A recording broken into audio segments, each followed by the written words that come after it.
I mean, I think that design has an opportunity to really change the world. I've always believed that any problem, any challenge is a design challenge. A business issue is a design issue, in my mind. The world's greatest challenges, cleaning plastic out of the ocean, stopping wars in all of their forms, and large-scale conflict and small conflict. Inequality, poverty, food, water, education, these things are all, in my mind, they are design challenges. So when you ask a question about, well, where have you had the most impact? I get excited because I feel like we are every day getting more and more opportunity to have impact because people in the world really recognizing design's role. Welcome to Design Drives, your audio experience about what, how, and why design drives things forward. A podcast hosted by Sebastian Gier, together with forward-thinking design practitioners from around the world. In this episode, I talk with Kathleen Brandenburg, founder and chief design officer at IA Collaborative, a global design and innovation agency in Chicago and Los Angeles. Kathleen also serves on the Northwestern University's Innovation Council, is a board member of IIT Institute of Design in Chicago, and just recently also got the chance to be a visiting professor at the Howard University, teaching social innovation. This is a series of podcasts where IDSA and Design Drives share insights from the IDSA speakers and design voices in Chicago. Kathleen has a unique background in both business and design, and this is something we dive into, the rise of the importance of design in the area of business. We also talk about how to convince business stakeholders about the impact of design, how to be a master of collaboration, learning from the culture of the consultancy IA Collaborative, and how behavior design is a new gateway and huge responsibility for designers to drive impact and even save lives. A podcast fully packed of learnings and insights on why, how, and what design drives forward. Enjoy. Hey Kathleen, how are you doing? Good, how are you? Great, I'm excited to talk to you. So I think it would be great if you could give the audience a little bit of context about your background, about your journey, and all about that. Sure, absolutely. First, I'm thrilled to be part of the Design Drives podcast. I think it's an awesome podcast. You asked what was my first exposure to design, and it's an interesting background. My father was a pattern maker for a company called International Harvester, which was a manufacturer of agricultural machinery, construction equipment, trucks, automobiles. And so he was sort of this pattern maker, which is a role that used to work with designers and engineers kind of as the go-between to prototype and make sure all the machinery and the equipment worked. And so this meant that he was a craftsman, and all good craftsmen have workshops in their basement. So I grew up with my dad's workshop being in the basement, and in that workshop was everything from saws, hammers, rasps, every type of, jars filled with nuts and bolts and screwdrivers, and he had bull saws and, strange jars of liquids, things like creosote, which, just a crazy workshop. And then on the other side of that workshop, my mother had her things, and my mother was a scientist. So she had her lab table, microscopes, little wooden boxes filled with glass slides, and she had vials of little chunks of wax filled with oddities and strange things, and some of those vials contained things like mercury. I used to play with them. I used to pour the mercury into my hands and play with it, and we find out later that this is poisonous and never should be done, but oh well, that's what it was like growing up in my house. And so dividing these two spaces was a half door, and being a kid, I used to put my chin up on the half door. I'd peer into my dad's workshop, and I'd look around at everything he was doing. And eventually, when I became taller, I was able to really look into that workshop. And also, he trusted that I could go in and play with all of the cool things that he was making and designing. And so my first exposure really to this idea of design was something he was working on at work, and he brought it home. And this was a gear shift for a tractor. And it had a rabbit and a turtle on the gear shift. And I was still a kid, and I said, well, so are you designing kids' toys? What is that? What are you making? And he said, no, this is actually for adults. You're privileged. You know how to read and write, and this is a way for people to understand speed. And he said, what do you think this means? I said, well, the rabbit means fast and the turtle means slow. He said, absolutely. That's what it is. And I thought in that moment as a kid, that's cool. I want to do that. And so I shared this story at the IDSA conference last year in New Orleans at the sugar mill. And when I was done speaking, and this man was waiting in a line to talk to us, to the speakers, and he came in, he was a very sweet, humble man, and he said, I want you to know that I grew up in South America and in a very poor village. And my father, we didn't have shoes, we didn't have education, we didn't have anything. We were really in a bad way. And my father was looking for a job. And this man came into the village and said, if anybody wants to work in the fields with these tractors, this company, International Harvester, is here, and they're looking for people to work and farm, come sign up. And he said, my father said, well, I can't read or write. And the man said, don't worry. They've designed this equipment so intuitively, so easily, you won't need to have to read. And the man said, and that changed everything for us. Mm-hmm. We suddenly had shoes. We suddenly were able to go to school. We were able to eat. And it was such a cool 180 for me as a designer to see how impactful what we do can be. Mm-hmm. So that's sort of my why, what my first real exposure to design was, and kind of a long story. But you asked, my stations, and I am the co-founder and chief design strategy officer at IA Collaborative. I also am a visiting professor at Harvard University, where I have helped teach a class called Design for Social Innovation. I'm on the Innovation Council at Northwestern University, and I'm a board member at the Institute of Design, IIT. Sounds like you're quite busy. Yeah, very busy these days, because design has so much interest. So it's a wonderful time to be in design. Absolutely. And I think what's very interesting with your background is that intersection of design and business is something we want to tap into this in the conversation. I think we were just before this episode, we were chatting a little bit about your education, which I think was also super interesting. So maybe you can share a little bit about that. Sure. So right now, universities like Harvard, Northwestern, IIT, Notre Dame, Carnegie Mellon, a lot of universities are really embracing design thinking. In fact, I think we talked earlier, if you're getting an MBA at Northwestern, which is one of the best schools in the world for getting an MBA, you must take design thinking. It's not an elective, it's part of the curriculum. The universities are building it in at such a pace and a level. I think it's a really exciting time. At Harvard, what they've done there is they've made Patrick Whitney, who was the former dean of the Institute of Design, and really I think a pioneer of design thinking and design strategy education. They made him a professor in residence, and that's a thrilling thing to see a university do, because basically what they're saying is that they believe in the value of design education, and they bring it in. Yeah, but also I think what's interesting with your personal experience at Illinois Institute of Technology, you also were touching both sides of technology and business. Maybe you can share a little bit about that. Sure. So in my early 20s, I was an interactive designer, and I was designing a website for a large financial company, and the CFO of that company called my boss and said, I need to talk to the designers on this project, and was very serious, had a very serious tone about it, because I think there's some information that may have been leaked or shared, and I need to speak with them. So my boss, had me speak with the CFO, and basically he wanted to know if I could fly out to California and talk with him about where we received our information or our knowledge about the company's vision and strategy.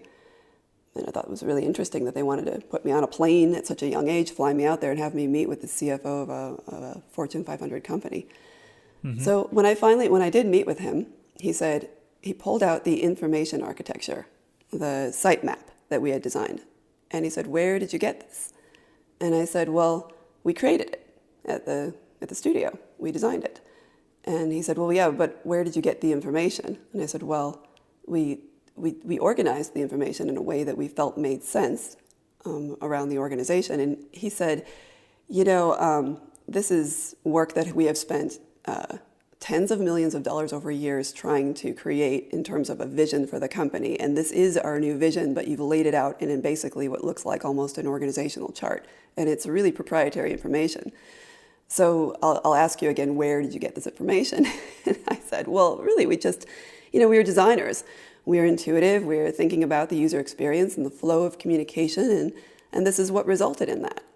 And I don't know if you ever believed me, but when I flew back from that meeting, I remember thinking, wow, design is this incredibly powerful thing. We are really strategic in our profession.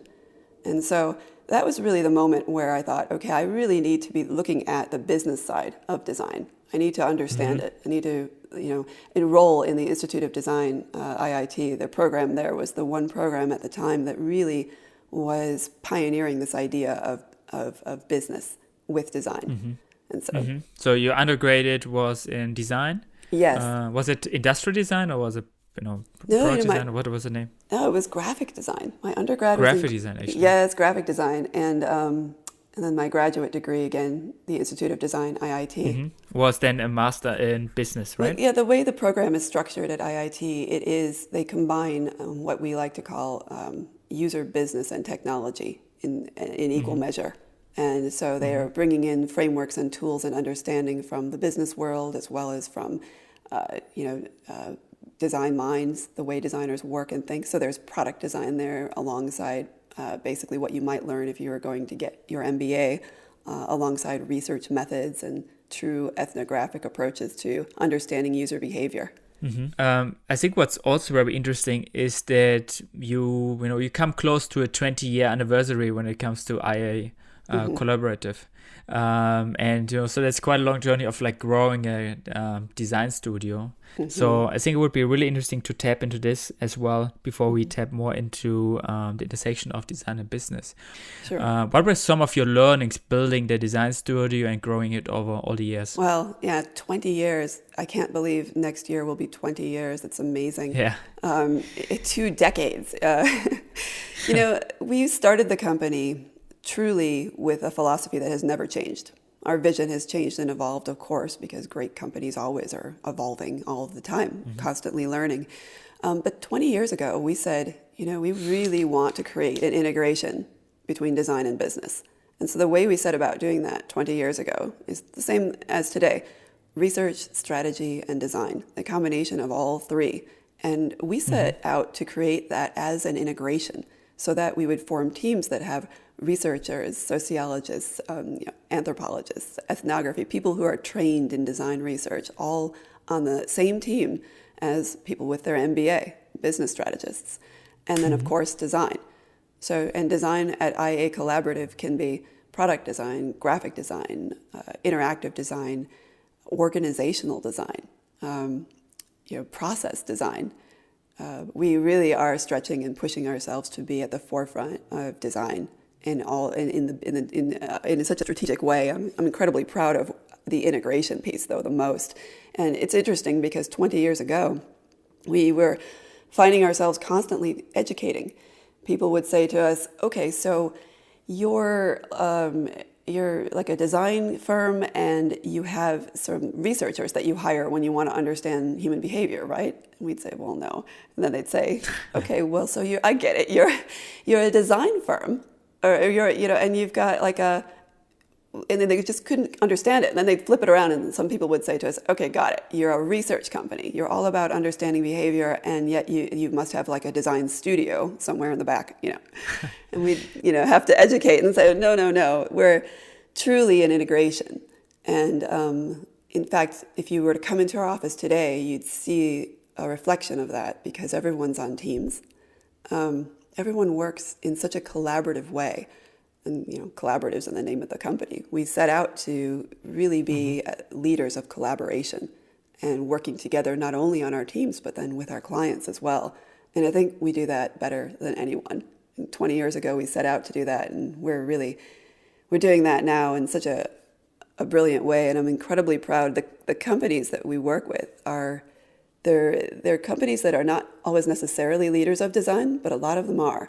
We work with Nike, Samsung, Lilly, GE, FedEx, Capital Group, Airbnb, Amgen, a wide variety. And that variety is really important because design, as you've seen over these last few years, it really stretches into so many different industries. And I think it's exciting to see its impact and its influence these days, as far-reaching as being incredibly important to fintech and insurance, just as much as it is to sports or food. So great reach. And it's one of the things I get most excited about is that, coming into our office, we've been told before by so many people that the hairs stand up on their arms because there's an energy you can feel. Because when you walk in, you see so many different things and teams of people collaborating. It's just, you've been to the space, so it's an exciting. Yeah, so I was, so I visited the space, right, 2 weeks ago when I was in Chicago, actually. And what was really interesting was that, the space is really big. You feel the energy, even though it was after hours and there were not so many people anymore. But what was interesting is, I would like to talk a little bit about, you said you're a master of collaboration, right? I could feel that when I was in the studio, with like an amazing space, but I was wondering a little bit how you facilitate that kind of, capability about, being best in collaboration. Yeah. Maybe you can give some examples in terms of, you need to enable that also in terms of how you set up the space, right? Right. Maybe some interesting learnings around that. Sure. So, to be a really good team worker, to be someone who's excellent at collaboration, you have to first and foremost have a sense of culture. You really have to have a great culture to have great collaboration. So culture is number one. It's more important than anything in our office. Culture determines how we choose projects, how we choose clients, how we choose people, of course, but culture has been so critical to our company in terms of being able to be great collaborators. We created a set of maxims. This has been a really key thing for us as a company. We created a set of maxims, and there are 10 of them. And the maxims are things like, so for example, right now, if you join a company, most likely as an employee, you will get an employee handbook.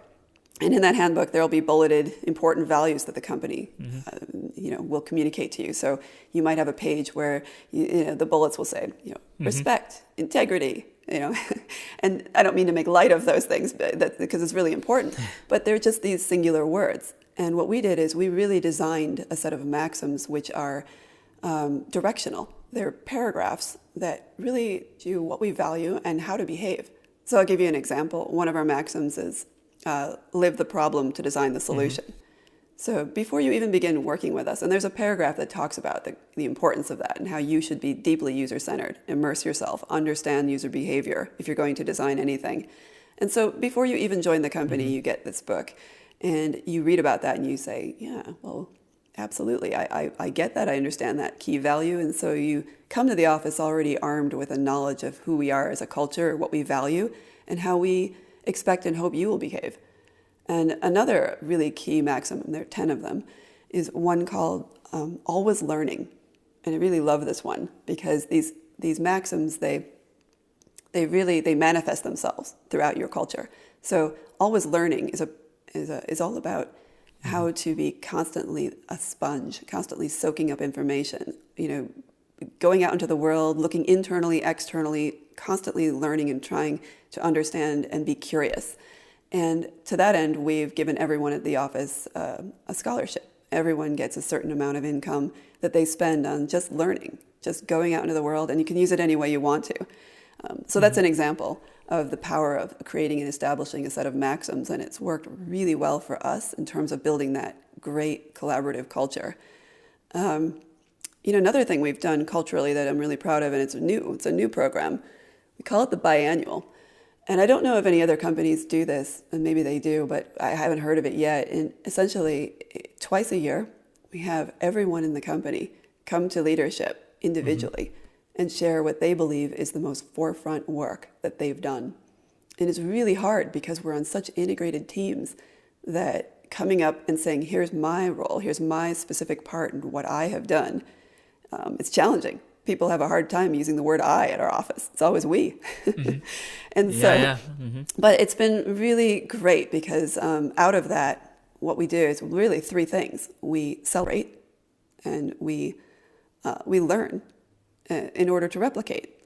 So, it's basically a week of time that leadership spends listening to every individual for only 5 minutes twice a year. So it doesn't sound like a lot of time, but it's been so far incredible because we're really walking the talk of always learning.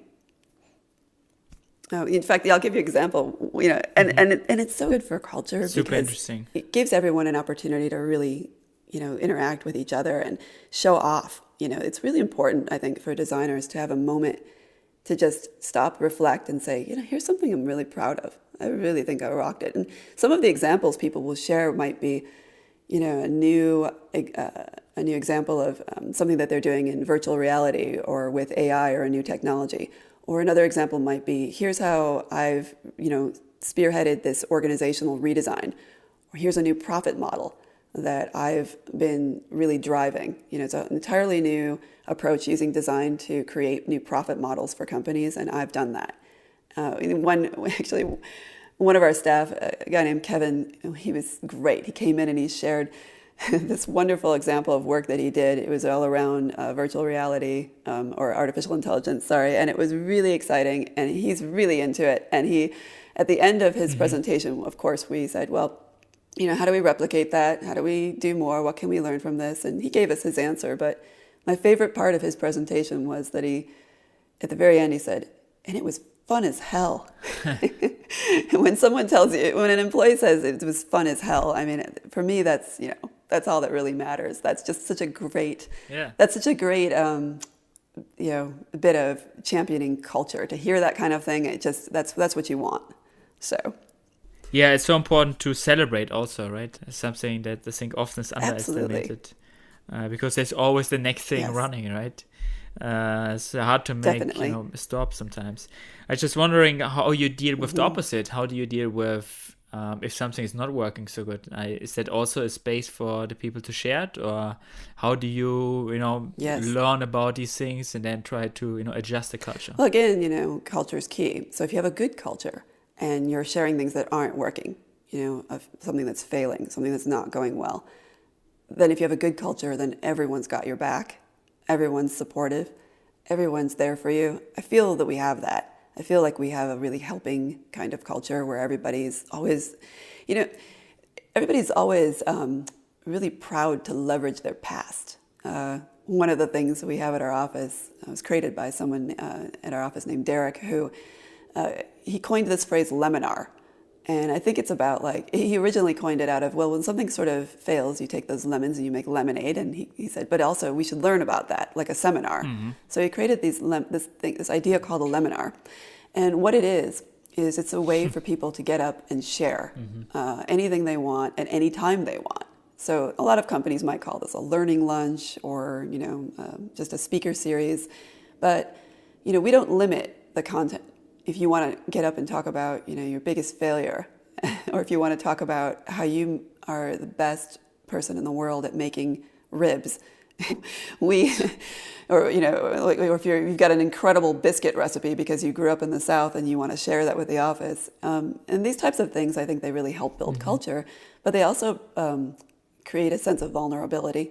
You're sharing about yourself. You're telling something that's important and intimate to you, and by doing that, I think we create a space and a place for people to really feel comfortable when they're struggling. Yeah, sometimes I can imagine it's it's hard for people to share these things, right? I mean, it's sort of publicly, right? If things don't go so well, I think I can just imagine it might be hard sometimes for people to open up for that. Definitely. As well. And so that's why I think things like that, having that kind of structure in your office, really can help people. Really be their best. I think it would be really interesting to talk a little bit, about the impact of design a little bit. I mean, you worked, almost 20 years with your company on all kind of strategic questions. So do you have any specific projects in mind where you really saw, there was design really having an impact? Could be also in connection to business. Yeah. But some examples where you had the feeling, these were some great projects where design had a big impact. Sure, absolutely. In 20 years, it's almost hard to pick out one or two because there's just so much. And I feel every day that we are creating impact every day because we focus on human experience. And so it's exciting to me that design itself, the industry, has evolved from people talking about designing for products or designing for services, but really, even designing for organizations. But now the language we use so much is design for behavior.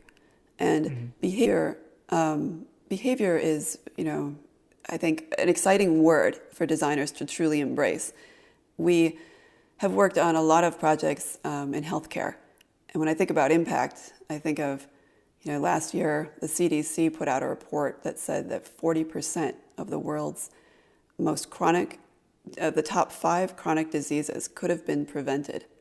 So 40% of the top 5 chronic diseases, wow. Meaning, heart disease, lung respiratory disease, cancer, accidents, these diseases, things that you could have prevented. What we're really talking about there when we're talking about prevention is we're talking about behavioral change, talking about behaviors. So habits. Yeah, habits, right. Bad habits, not getting enough sleep, not exercising or not, eating well, and all of these things that are behavioral.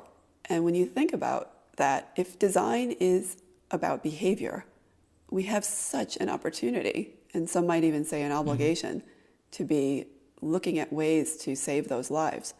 So for me, I could name a number of projects where I feel strongly that our design, our work has paid off because, say, for example, created a whole new pill pack for patients so that they could stay more adherent to their medication, which is another behavior that you need to do if you want to stay alive and thrive. And so I could point to projects like that. Ultimately, though, I think there's sort of an awareness or an awakening, I think, in many industries, healthcare, finance, insurance, where people are really understanding that design is something that can have deep, deep impact on how their product is received, but importantly, how it might change people's behavior. I mean, I think that design has an opportunity to really change the world. I've always believed that any problem, any challenge is a design challenge. A business issue is a design issue, in my mind. The world's greatest challenges, cleaning plastic out of the ocean, stopping wars in all of their forms, and large-scale conflict and small conflict, inequality, poverty, food, water, education. These things are all, in my mind, they are design challenges. So when you ask a question about, well, where have you had the most impact?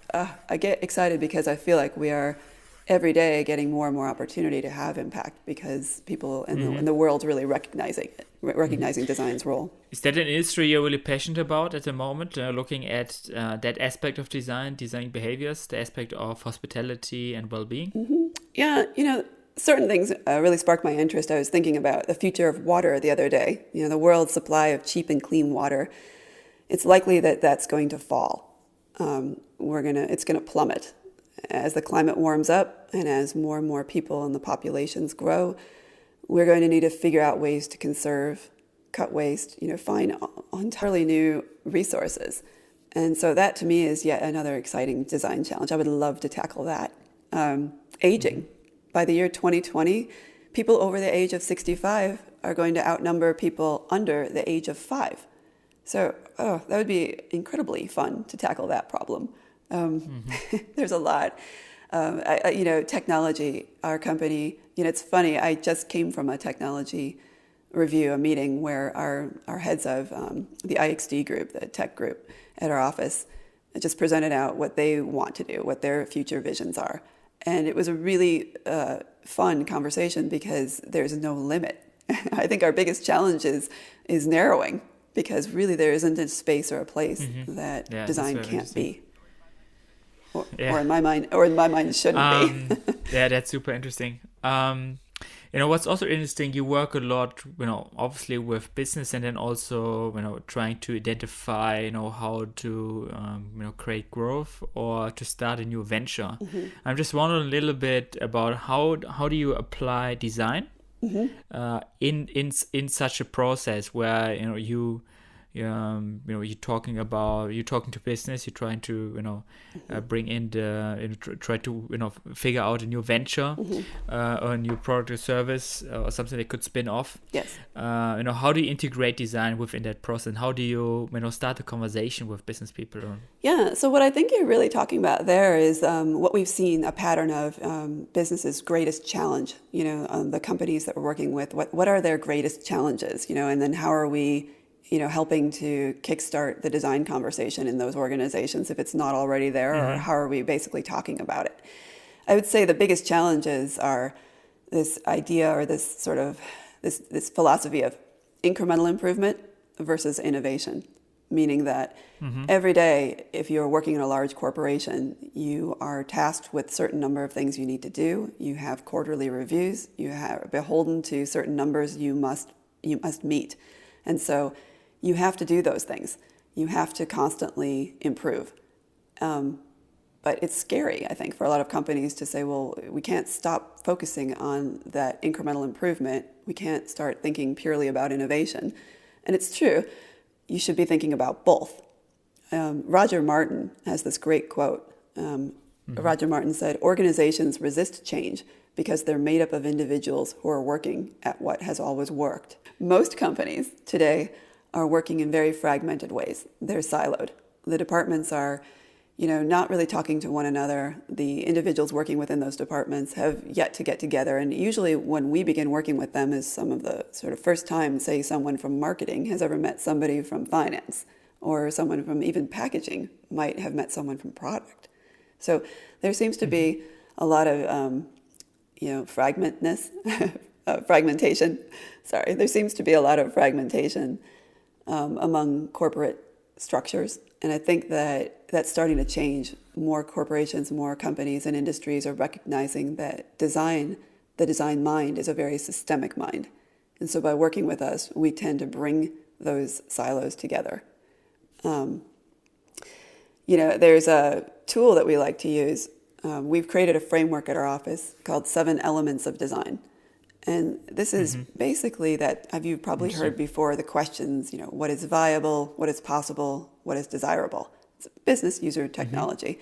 And we've sort of expanded on that. We call it user experience, profit models, process and resources. But then in between those areas and spaces, we've added brand, channels, and partners and suppliers. So really for us, there are these 7 elements that we need to design for in order to define what the offering is, what the next step is, and what the company should do. And so when you're talking about things as broad as brand and partners and suppliers, you have to have all of those people in the room together. And so, our clients, they are looking at issues like analogous market sizing, growth rates, trying to understand how they can factor all of these disparate business issues into what they should be offering and creating next. And we believe that we serve often as that company that comes in and really helps that company pull together and understand gain not only knowledge of their capabilities, but also their level of ambition. And it's worked really well for us. That's awesome. You were mentioning in the beginning the story about trying to sell yourself as a design studio and then working on business problems as well. Many years ago when you were a student, right? So I'm wondering a little bit. Now you're running this for 20 years. How did that change? How I assume it's much easier for people to understand the concept of having design involved and bringing a design perspective. But maybe you can talk a little bit about that transformation you saw in the conversation with companies and stakeholders. Yeah, I'd say that the things that have changed over time are that the education, that upfront piece of this is what design can do. That's been a lot easier, certainly in the last 5 years. But I would say for us as a company, it's been fascinating because design is seen now as such a strategic differentiator, such a strategic requirement that our competition has changed. So in the early years, we'd have RFPs and we'd have, IDEO and Frog or RGA or, other design innovation firms. That those would be on the list. And now it's management consulting as well as those design firms. So McKinsey, Bain, BCG, they are all showing up now as well. Companies are really seeing design as a strategic advantage. And so that's been exciting because they understand and recognize its value. Yeah, very interesting. What is actually IA standing for? Yeah, so IA stands for Insight to Action. Because when we started the company, and we said we really should be so user-centered in our process, our mentality, our approach, but we don't want to leave out the actual implementation or the design. We never want to be Just too strategic. strongly, right? We always want to be that integration of true insight and action. Because what is great strategy if there's no great design? What is great design if there's no great strategy, right? You don't want to if you don't execute on a strategy, then what's its value? So insight to action. Yeah, it's also something I always notice in my experience that if you don't connect these two sides, it will not be pushed through. So if these are two silos, right, and insight and action, and they don't really aligned, right, or in different locations, or don't collaborate really. There is no, the insight is not getting to the action, basically. Right. So I think this is a big problem, actually. I think for a lot of companies, because a lot of times, like this is like shared to different departments and different locations and so on. So it's not easy, and different responsibilities as well. What's also interesting, you teach a lot. You're in the education as well. Yes. Back then you were telling about your personal experience. Trying to understand the intersection of design and business. Now you're on the other side and try to help students. And we were chatting also earlier. It's interesting is that design is so much more part of the conversation now. Maybe you can share a little bit about that as well. How is it? I'm especially wondering, how is it for students? Do they get the concept up front, or is that idea already established?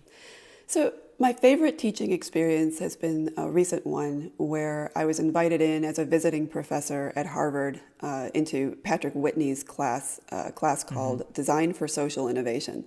And I loved this class because it was comprised of a wide variety of different types of students.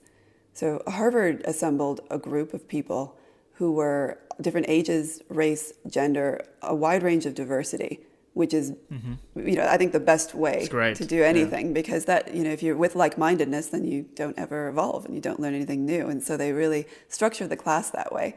And what I loved about this class is that everyone came from either Harvard Chan School for Public Health. I think there may have been a few from the Harvard Business School, but a lot of them had science backgrounds and had been practicing. So mostly PhD level students. And so they'd been practicing out in the field. They had patients, or they were working in healthcare public policy, or in some regard, they had been trained to develop a science mind.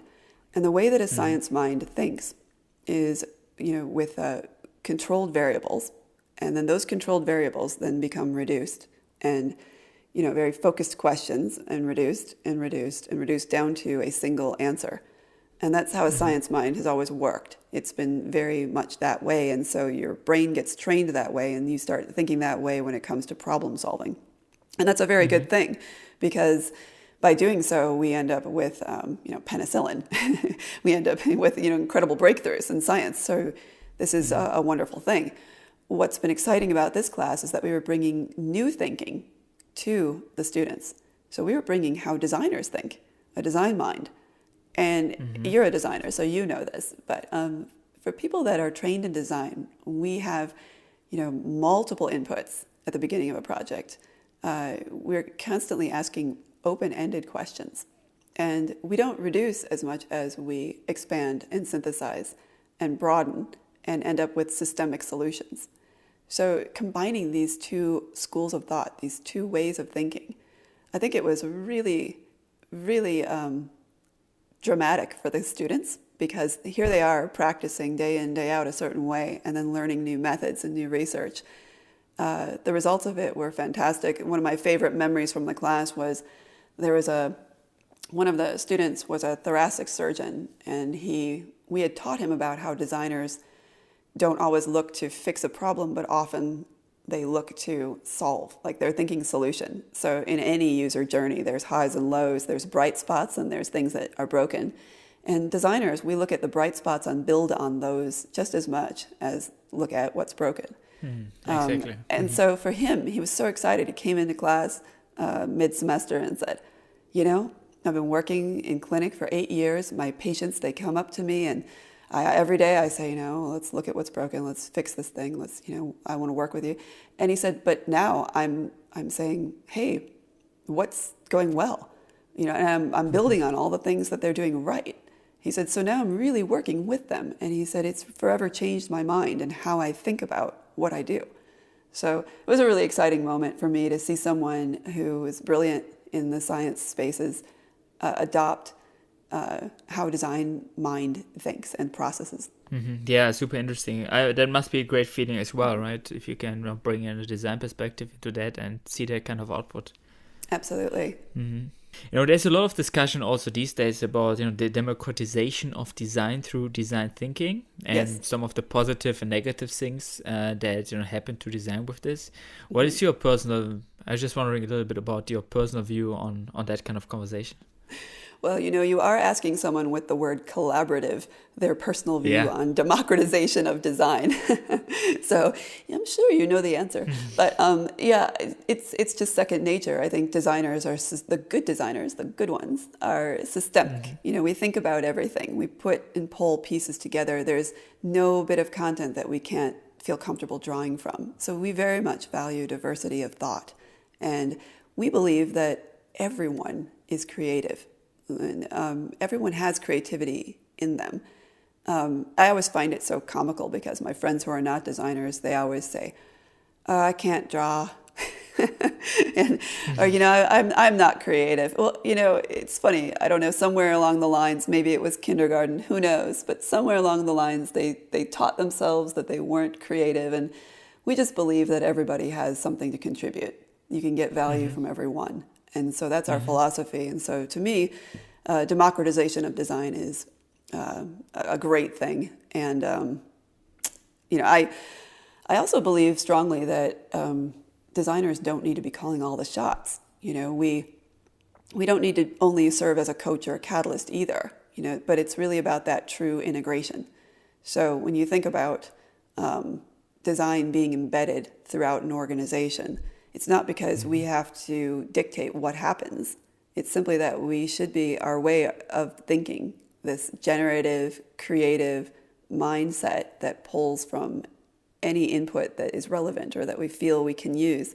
This is a huge opportunity for companies to start embracing design, to really look at how we can add into each area of their company and not see us as wanting to call the shots, be dictators, and not see us as only coaches, but yet a true member of the team throughout. Yeah, I expected that kind of answer, obviously, or that kind of perspective. I think on the conversation, and totally agree. And but I think it's very interesting to listen to how you make the point, right? Like to understand the why, because I think there's an interesting conversation happening at the moment in the design community. Around that question with different kind of views. We were touching a little bit on the growing importance of design, like you were mentioning. Do you see any future risks that come along with that? There could be also technology. I think there's an interesting discussion about the role of AI. I would say for me right now, the biggest future risk when I think about designers is that they may. Well, I think this is changing, but what my dream for all designers is that they value themselves. They see the impact that they create.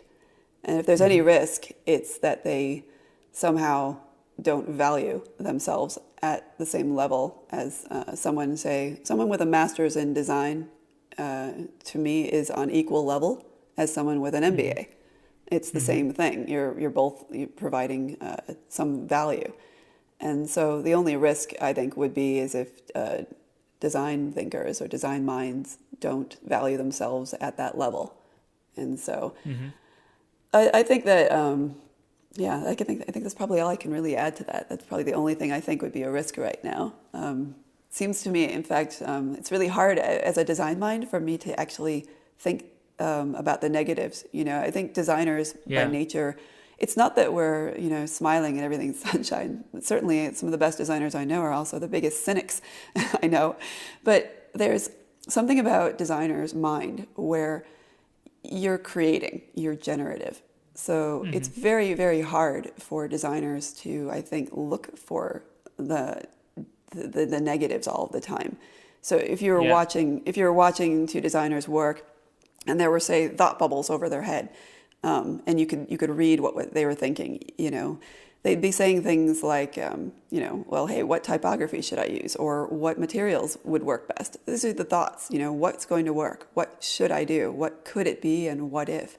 In fact, it's almost awkward to try to say, what typography won't work. What is there a material I couldn't use? I mean, as a designer, it's like you can't even.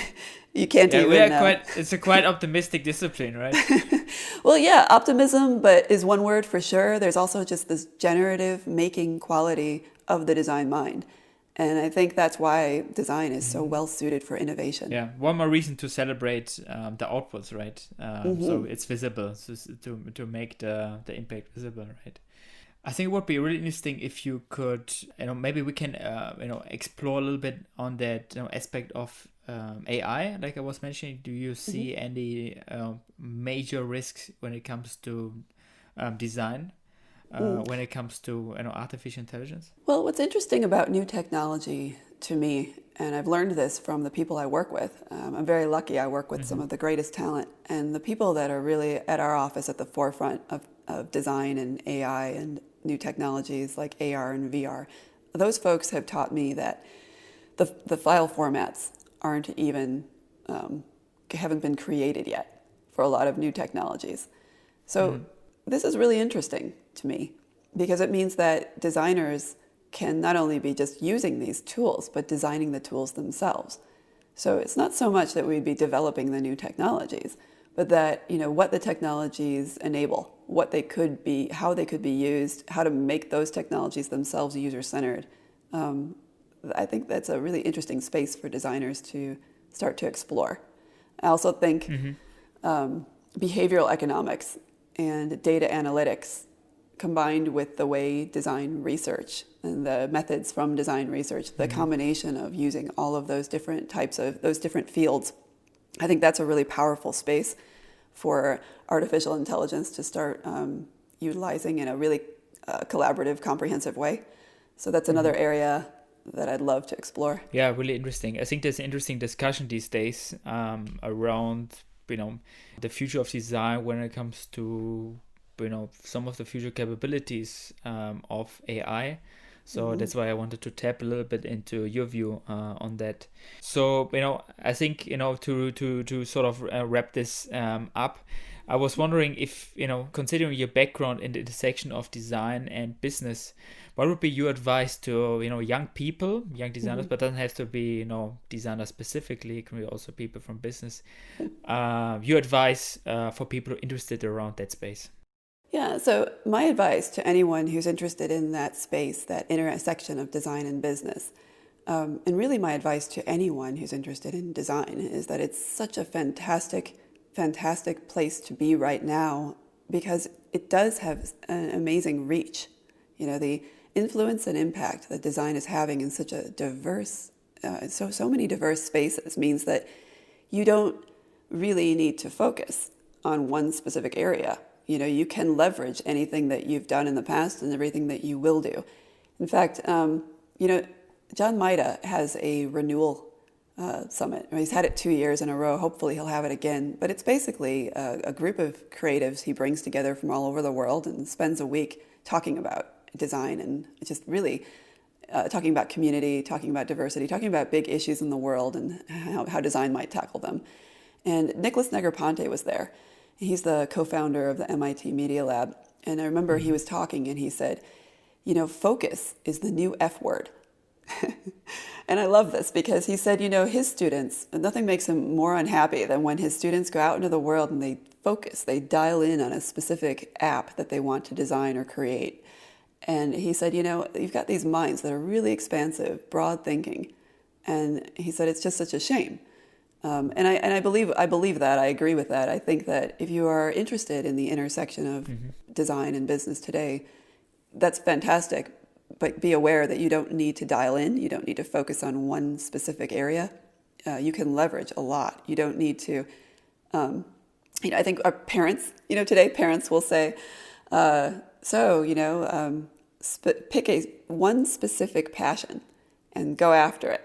And I just want to grab every parent by the shoulders and say, no, it's passions, plural. Because I think the modern worker is really someone who leverages a lot of things.